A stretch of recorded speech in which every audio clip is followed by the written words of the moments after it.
Aloha parents. Tomorrow is the last day of the Head Start school year. And what a year it has been. It has been a joy and a pleasure working with all of you and all of your children. Thank you. With technology, you have all the tools to provide activities for your child at home. But please know that what is most meaningful to them is the connection and the interaction between the two of you.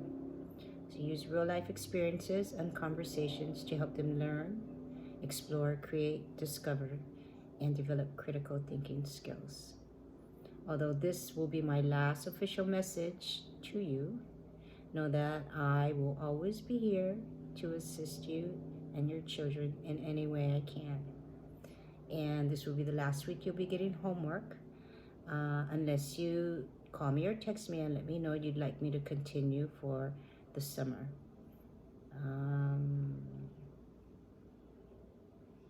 I've been working on trying to do a slideshow, so I'm kind of cuckoo crazy dizzy. I'm not very computer smart, but I am struggling and trying. So I'll get that sent to you probably by the end of the day.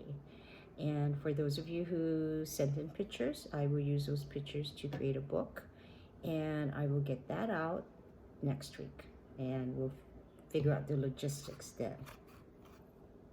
This pandemic seems to have brought out the best and worst in people, from the frontline workers who risk their lives daily to the people who feel that their rights are being taken away and storm a state capitol with guns. We also see Karens on social media, adults who are throwing tantrums because they don't want to wear a mask or because they want the beauty salon to open up now. We also see blatant acts of prejudice and racial discrimination. All of these things I find very disturbing. When I see these behaviors, I wonder why these people only seem to care and think about themselves. And I thought about it, and maybe they didn't hear the word no growing up. Maybe they never learned how to deal with their feelings and emotions. They've never learned how to deal with challenges. Maybe they were brought up in a home where they were taught that they were superior to others. And this is why I feel so strongly about giving children a solid foundation in their social emotional development, not only for the child, but for society. So remember this when you have difficulty setting limits with your child. You want your child to grow up and live a happy and meaningful life.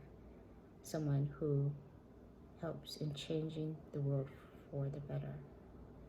So the last thing I want to leave you with is something I found on Pinterest by Swords and Snoodles. And it says, don't become preoccupied with your child's academic ability, but instead teach them to sit with those sitting alone. Teach them to be kind. Teach them to offer their help. Teach them to be a friend to the lonely. Teach them to encourage others. Teach them to think about other people. Teach them to share. Teach them to look for the good. And this is how they'll change the world. Aloha.